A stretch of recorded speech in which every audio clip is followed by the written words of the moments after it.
ಓಯ್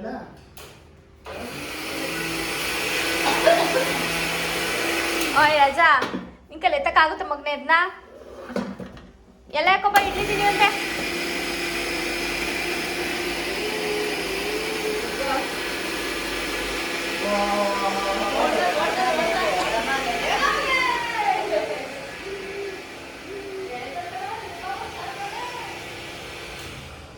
ಬೇಡ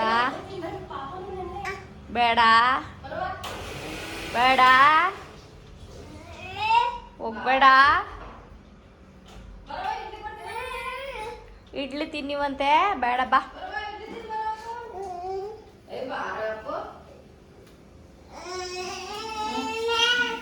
ಕರ್ಕೊಂಡು ಹೋಗ ಇಡ್ಲಿ ಬೇಕಾ ಇಡ್ಲಿ ಬೇಯ್ತೈತ ಮಗನೆ ಇಡ್ಲಿ ಬೇಯ್ತಾಯ್ತು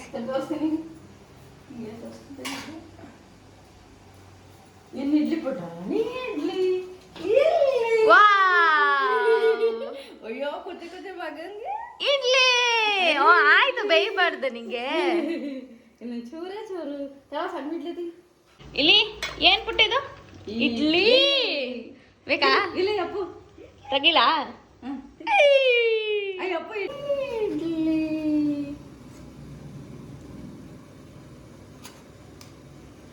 ಎಲೆ ಹಾಕ್ತೀನಿ ಕುತ್ಕೊಂಡು ನೀಟಾಗಿ ತಿನ್ಬೇಕು ಓಕೆ ಕೊಡ್ತೀನಿ ಇರು ಆಗೋಯ್ತಲ್ಲಪ್ಪ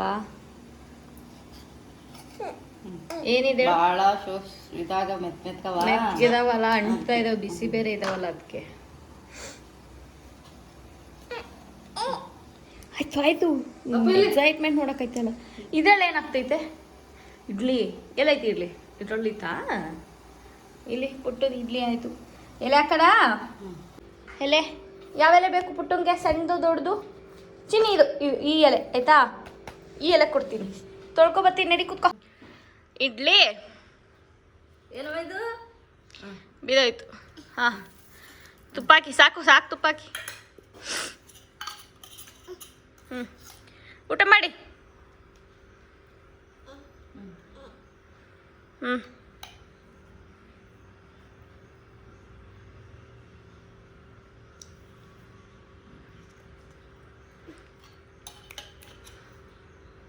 ಗುಡ್ ಬಾಯ್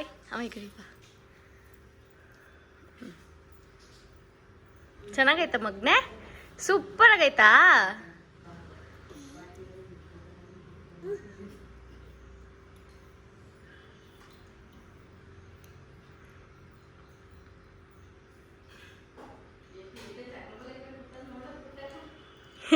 ಚಕ್ರ ಹಾಕೊಂಡು ಇಡ್ಲಿ ತಿಂತವನೆ ಅದು ಇಡ್ಲಿ ಬೇರೆ ಸಣ್ಣ ಸಣ್ಣದಾಗಿ ಮುರಿದು ತಿಂತವನೆ ಅಲ್ಲ ಮಗ್ನ ಮದುವೆ ಕೆಲಸಗಳು ಒಂದೊಂದೇ ಆಗ್ತಾ ಇದೆ. ಸೀರೆ ಶಾಪಿಂಗ್ ಎಲ್ಲ ಆಯಿತು. ಇವಾಗ ಇನ್ವಿಟೇಷನ್ಗೆ ಮ್ಯಾಟರ್ ಬರೀತಾ ಇದೆ. ಸೊ ಡೇಟು ಟೈಮು ಲಗ್ನ ಅದೆಲ್ಲ ಅದನ್ನು ನಾವು ಪುರೋಹಿತರ ಹತ್ರ ಆಲ್ರೆಡಿ ಬರ್ಸಿದ್ವಿ.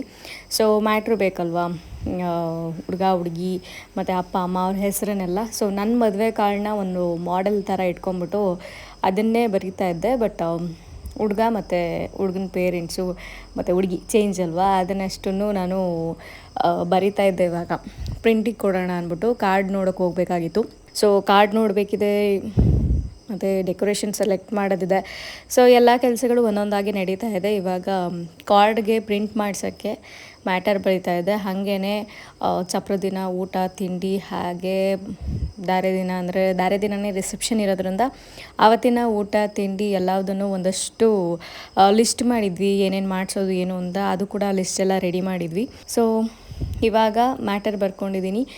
ಇನ್ವಿಟೇಷನ್ನು ನಮಗೆ ನನ್ನ ಮದುವೆಲಿ ಮಾಡಿಸಿದ್ನಲ್ಲ, ಅದೇ ಥರ ಒಂದು ಸಿಂಪಲ್ ಇನ್ವಿಟೇಷನ್ ಮಾಡಿಸೋಣ ಅಂತಲೇ ಅಂದ್ಕೊಂಡು ಅಷ್ಟೇ ಮ್ಯಾಟ್ರ್ ಬರ್ತಿದ್ವಿ.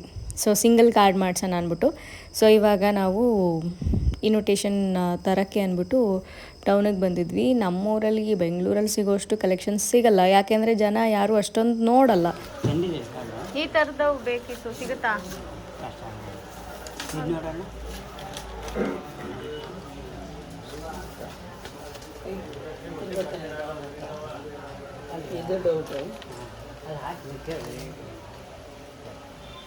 ಏನಕ್ಕೆ ಹೇಳಿ ನೇಮಿಂಗ್ ಸೆರೆಮನಿ ಮದುವೆ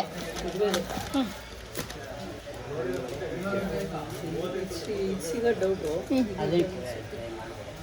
ಅಣ್ಣ ನೋಡಿ ಇದನ್ನು ವಿಚಾರಿಸಿ ಸಿಕ್ಕಿದ್ರೆ ಅದು ಸಿಗಲ್ಲ. ಅದು ಆಲ್ಮೋಸ್ಟ್ ಎಲ್ಲ ಬೆಂಗಳೂರು ಇಲ್ಲಿ ಹೋಗಲ್ಲ, ಮೂವಿಗೆ ಹೋಗಲ್ಲ. ಹಂಗಾಗಿ ಬೆಂಗಳೂರಿಗೆ ಅದಕ್ಕೆ ಹೋಯ್ತೀನಿ ನಿಮಗೆ. ಸೊ ನಾವೊಂದು 2 ಕಾರ್ಡ್ ತೊಗೊಂಡೋಗಿದ್ವಿ. ಒಂದು ನನ್ನ ಮದುವೆದು, ಇನ್ನೊಂದು ಯಾರೋ ನಮ್ಮ ಮನೆಗೆ ಮದುವೆಗೆ ಕೊಟ್ಟೋಗಿದ್ದಂಥ ಕಾರ್ಡು. ಅದು ಬೆಂಗಳೂರಿಂದ ಕಾರ್ಡು, ಇಲ್ಲಿ ಸಿಗಲ್ಲ.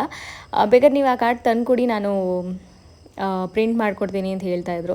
ಸೊ ನಾವು ಬೆಂಗಳೂರಿಗೆ ಹೋಗಿ ಕಾರ್ಡ್ ತಂದು ಅದು ಆಗದೆ ಇರೋ ಕೆಲಸ. ಅಂದರೆ ಆ ಎಕ್ಸ್ಪೆನ್ಸಸ್ಸೇ ನಮಗೆ ಇಲ್ಲಿಗೆ ಬೇರೆ ಕಾರ್ಡ್ಗೆ ಹಾಕಿದ್ರೆ ಸರಿ ಹೋಗುತ್ತೆ ಅಂದ್ಬಿಟ್ಟು ಬೆಂಗಳೂರಿಗೆ ಹೋಗಿ ಕಾರ್ಡ್ ತರೋದು ಬೇಡ. ಸೊ ಇಲ್ಲೇ ನೋಡೋಣ ಬೇರೆ ಶಾಪಲ್ಲಿ ಅಂದ್ಬಿಟ್ಟು ಬೇರೆ ಶಾಪ್ಗೆ ಹೋಗಿದ್ವಿ. ನಮಗೆ ಬೇಕಾಗಿರೋ ಸಿಂಗಲ್ ಕಾರ್ಡ್ ಆಗಿರೋದ್ರಿಂದ ಅದನ್ನೇ ನೋಡ್ತಾ ಇದ್ವಿ. ಒಂದು 4 ಸೆಲೆಕ್ಟ್ ಆಯಿತು. ಬಟ್ ಅದರಲ್ಲಿ ಒಂದು 2 ಅವ್ರ ಹತ್ರ ಸ್ಟಾಕ್ ಇದ್ದಿದ್ದೇ ಕಮ್ಮಿ. ಸೊ ಮತ್ತೆ ತರಿಸ್ಕೊಡಲ್ಲ, ಯಾಕೆಂದರೆ ಅದಿರೋದೇ ಅಷ್ಟು ಸ್ಟಾಕು ನಮ್ಮ ಹತ್ರ ಅಂತ ಹೇಳಿದ್ರು. ಸೊ ನಮಗೆ ಬೇಕಾಗಿದ್ದಂತಹ ಕ್ವಾಂಟಿಟಿಲಿ ಕಾರ್ಡ್ಗಳು ಸಿಗಲಿಲ್ಲ. 1-2 ಇನ್ನೊಂದು 2 ಫೈನಲೈಸ್ ಮಾಡಿದ್ವಿ. ಸೊ ಇವಾಗ ನೀವು ನೋಡ್ತಾ ಇದ್ರಲ್ಲ, ಇದೇ ಕಾರ್ಡು ಸೆಲೆಕ್ಟ್ ಆಗಿರೋದು, ಸಿಂಪಲ್ ಆಗಿದೆ. ಸೊ ಇದನ್ನು ನಾವು ಪ್ರಿಂಟಿಗೆ ಕೊಟ್ಟು ಬಂದ್ವಿ. ಸೊ ಮನೆಯಲ್ಲಿ ಒಂದು ಪಾರ್ಸಲ್ ಬಂದಿತ್ತು. ಏನು ಅಂದರೆ ಇನ್ಸ್ಟಾಗ್ರಾಮಿಂದ ಒಂದು ಸ್ಯಾರಿ ಬುಕ್ ಮಾಡಿದ್ವಿ, ಅದು ಬಂದಿದೆ. ಸೊ ಒಂದು ಸಿಂಪಲ್ ಸ್ಯಾರಿ ಇದು. ಅನ್ಬಾಕ್ಸಿಂಗ್ ಯಾಕೆ ಮಾಡ್ತಾಯಿದ್ದೀವಿ ಅಂದರೆ, ಈ ಡ್ಯಾಮೇಜ್ ಇದ್ದರೆ ರಿಟರ್ನ್ ತೊಗೊಳ್ಳಲ್ಲ ಇನ್ಸ್ಟಾಗ್ರಾಮಲ್ಲಿ ಬುಕ್ ಮಾಡಿದ್ರೆ. ಸೊ ಎಕ್ಸ್ಚೇಂಜು ಇರೋಲ್ಲ. ಇಫ್ ಇನ್ ಕೇಸ್ ಏನಾದ್ರು ಡ್ಯಾಮೇಜ್ ಇದ್ದರೆ ಅಷ್ಟೇ ಅವರು ರಿಟರ್ನ್ ತೊಗೊಳ್ಳೋದು. ಅದು ವಿಡಿಯೋ ಕಂಪಲ್ಸರಿ ಮಾಡ್ಕೊಳ್ಳೇಬೇಕು. ಸೊ ಹಾಗಾಗಿ ಒಂದು ಸೀರೆ ಬುಕ್ ಮಾಡಿದ್ವಿ. ಕ್ವಾಲಿಟಿ ಹೆಂಗಿದೆ ಅಂತ ಚೆಕ್ ಮಾಡ್ತಾಯಿದ್ರು ಅಮ್ಮ. ಚೆನ್ನಾಗಿದೆ. ಬಟ್ ಇನ್ಸ್ಟಾಗ್ರಾಮಲ್ಲಿ ಎಲ್ಲದನ್ನೂ ನಂಬೋಕ್ಕಾಗಲ್ಲ. ತುಂಬ ಚೆನ್ನಾಗಿ ಯಾರು ರಿವ್ಯೂಸ್ ಇರುತ್ತೆ ಅವನ್ನು ನೋಡಿ ಬುಕ್ ಮಾಡ್ಕೊಬೇಕಾಗುತ್ತೆ ನಾವು. ಇನ್ನು ಸಂಜೆ ಡೆಕೋರೇಷನ್ ಕೆಲಸಗಳು ನಡೀತಾ ಇದೆ. ಡೆಕೋರೇಷನ್ ಅವರು ಒಂದಷ್ಟು ಫೋಟೋಗಳನ್ನ ವಾಟ್ಸಪ್ ಮಾಡಿದರು. ನೀವು ಶಾರ್ಟ್ ಲಿಸ್ಟ್ ಮಾಡ್ಕೊಳ್ಳಿ, ನಾವು ಮನೆಗೆ ಬಂದು ಮಾತಾಡ್ತೀವಿ ಅಂತ ಹೇಳಿ. ಸೊ ನೋಡ್ತಾನೇ ಕೂತಿದ್ವಿ. ಒಂದಕ್ಕಿಂತ ಒಂದು ಚೆನ್ನಾಗಿದೆ. ಯಾವ್ದು ನೋಡೋದು ಯಾವ್ದು ಬಿಡೋದು ಅಂತಲೇ ಗೊತ್ತಿರಲಿಲ್ಲ. ಸೊ ಚೌಟ್ರಿ ದೊಡ್ಡದಾಗಿರೋದ್ರಿಂದ ಅದಕ್ಕೆ ತಕ್ಕನಾಗೆ ಡೆಕೋರೇಷನ್ ಮಾಡಿಸ್ಬೇಕಾಗತ್ತೆ ನಾವು. ಸೊ ಹಾಗಾಗಿ ಎಂಟ್ರೆನ್ಸಿಂದ ಹಿಡಿದು ನೇಮ್ ಬೋರ್ಡು, ಎಂಟ್ರೆನ್ಸು, ಮತ್ತು ಏನಂತಾರೆ ರಿಸೆಪ್ಷನ್ ವಾಲು, ಚಪ್ರಕ್ಕೆ ಹಿಂದಿನ ದಿನ ಬೇಕಾಗಿರುವಂತಹ ಒಂದು ವಾಲ್ ಆಗಿರ್ಬೋದು, ಅವನ್ನೆಲ್ಲನೂ ನೋಡ್ತಾ ಇದ್ವಿ. ಯಾವ ಮಾಡಿಸೋದು ಅಂತ ಎಲ್ಲರೂ ಒಂದು ಕಡೆಯಿಂದ ನೋಡ್ಕೊಂಬರ್ತಿದ್ವಿ. ಎಲ್ಲರೂ ಯಾವ್ದು ಸೆಲೆಕ್ಟ್ ಮಾಡ್ತಾರೆ. ಸೊ ಮೆಜಾರಿಟಿ ಯಾವ್ದಿದೆ ಅದನ್ನು ಓಕೆ ಮಾಡೋಣ ಅಂತ ಅಂದ್ಬಿಟ್ಟು ನೋಡ್ತಾ ಕೂತಿದ್ದೀವಿ ಇವಾಗ. ಇದು ಅದು ಶಾಸ್ತ್ರಕ್ಕೆ ನೋಡು ವರ್ಷ ಇನ್ನೊಂದು ಸ್ವಲ್ಪ ಲೈಟಾಗಿ ಬರ್ತವೆ. ಇಷ್ಟೊಂದು ದಟ್ಟ ಬರಲ್ಲ ಇವು ಹಿಂದಿನ ದಿನಕ್ಕೆ. ಇದು ಬಾಗಿಲಿಗೆ ಮಾಡಿಸೋಣ ಅಂತ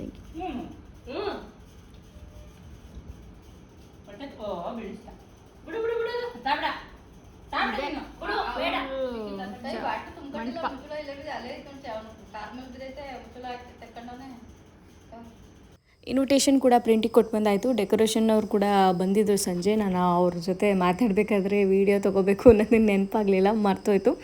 ಬಟ್ ಸೆಲೆಕ್ಟ್ ಆಯಿತು ಒಂದಷ್ಟಕ್ಕೆ. ಚೌಟ್ರಿ ದೊಡ್ಡದಾಗಿರೋದ್ರಿಂದ ಡೆಕೋರೇಷನ್ನು ಹಾಗೆ ಬೇಕಾಗುತ್ತೆ. ಸೊ ಹಾಗಾಗಿ ಇವಾಗೆಲ್ಲ ಟ್ರೆಂಡಿಂಗಲ್ಲಿದೆ ಅಲ್ವಾ, ಸೆಂಟರಲ್ಲಿ ಮಂಟಪ ಹಾಕ್ಬಿಟ್ಟು ಮದುವೆ ಮಾಡೋದು. ಸೊ ಆ ಥರ ಒಂದಷ್ಟು ಸೆಲೆಕ್ಟ್ ಆಗಿ ಅದೇ ಥರ ಮಾಡ್ಕೊಳ್ಬೇಕು ಅಂತ ಹೇಳಿದ್ದೀವಿ. ಆ್ಯಂಡ್ ಇವರು ಡೆಕೋರೇಷನ್ ಅವರು ಅಣ್ಣ ಬಂದುಬಿಟ್ಟು ನನ್ನ ಎಂಗೇಜ್ಮೆಂಟಲ್ಲಿ, ಮದುವೆಲಿ ಮತ್ತು ನನ್ನ ಸೀಮಂತದಲ್ಲಿ, ಹಾಗೆ ನನ್ನ ತಂಗಿದು ಎಂಗೇಜ್ಮೆಂಟ್ದು ಕೂಡ ಅವರೇ ಡೆಕೋರೇಷನ್ ಮಾಡಿದ್ದು. ಚೆನ್ನಾಗಿ ಮಾಡಿಕೊಡ್ತಾರೆ. ನಾವು ಹೆಂಗೆ ಹೇಳಿರ್ತೀವೋ ಹಾಗೆ ಮಾಡಿಕೊಡ್ತಾರೆ. ಸೊ ಹಾಗಾಗಿ ಈ ಸಲ ನನ್ನ ತಂಗಿ ಮದುವೆ ಡೆಕೋರೇಷನ್ ಕೂಡ ಅಣ್ಣನೇ ತೊಗೊಂಡಿದ್ದಾರೆ. ನೀವಿನ್ನೂ ನನ್ನ ಚಾನಲ್ಗೆ ಸಬ್ಸ್ಕ್ರೈಬ್ ಆಗಿಲ್ಲ ಅಂದರೆ ದಯವಿಟ್ಟು ಸಬ್ಸ್ಕ್ರೈಬ್ ಮಾಡಿಕೊಂಡು ವಿಡಿಯೋ ನೋಡಿ. ಹಾಗೆ ವಿಡಿಯೋ ಇಷ್ಟ ಆಗಿದ್ರೆ ಲೈಕ್ ಮಾಡೋದನ್ನ ಮರಿಬೇಡಿ. ಇಲ್ಲಿಗೆ ಈ ವ್ಲಾಗ್ನ ಮುಗಿಸ್ತಾ ಇದ್ದೀನಿ. ಮತ್ತೊಂದು ವ್ಲಾಗ್ ಜೊತೆಗೆ ಮತ್ತೆ ಸಿಗ್ತೀನಿ. ಟೇಕ್ ಕೇರ್, ಬಾಯ್.